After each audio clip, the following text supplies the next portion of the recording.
Hey, Alicia, everybody was in good spirits. We're live at the Lancaster Airport in Lidditz. Governor Corbett flew in here today and held a rally in the terminal behind me. Not far from here on the square in Lancaster, Tom Wolf was shaking hands and greeting folks. Lancaster County for both of these guys was pretty important today, but just one of many stops as the candidates crisscross the Commonwealth.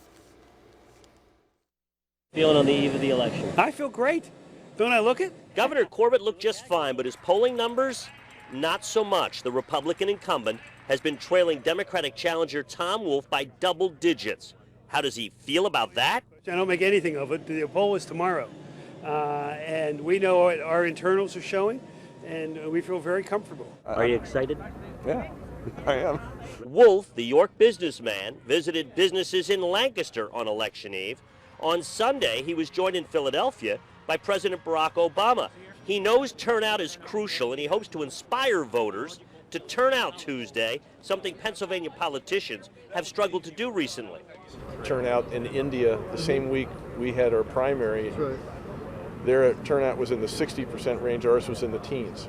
And that's a disgrace. U.S. Senator Bob Casey was with Wolf, said it's important that he wins to boost education spending. I like to say so kids can learn more now and earn more later, because then it becomes about all of us, our economy and how we invest in them in their early years of school. So I think he's made that a priority, and I think people know that. U.S. Senator Pat Toomey was with Corbett, said it's important that he wins for job creation.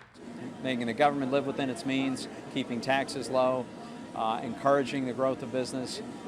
We know that works. Corbett campaigned with Governor Chris Christie on Sunday, but the speeches by governors and presidents and senators and candidates are just about over. Time now for Pennsylvanians to do the talking at the ballot box.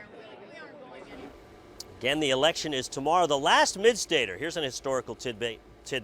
The last mid-stater to become governor, George Leader. He was also a Democrat, also from York County. He did it back in 1955. Tom Wolf, the York County Democrat, hoping to follow suit. That's the story from Lancaster County. Alicia, let's send it back to you. Hey, Dennis, quick question for you. You know, either way tomorrow night, history is going to be made when it comes to the gubernatorial race, right?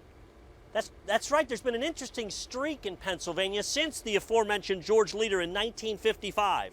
There has been a streak of 8-year Democrat, 8-year Republican, 8-year Democrat, 8-year Republican. Since we've been giving governors a second term, that happened in 1970, they've gotten a second term. So Tom Wolf is hoping to break that streak.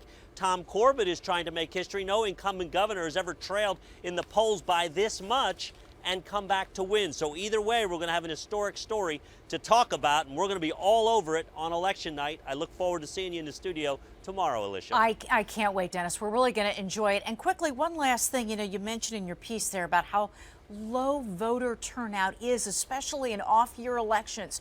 Just address that for a second. It's a nationwide thing, not just Pennsylvania.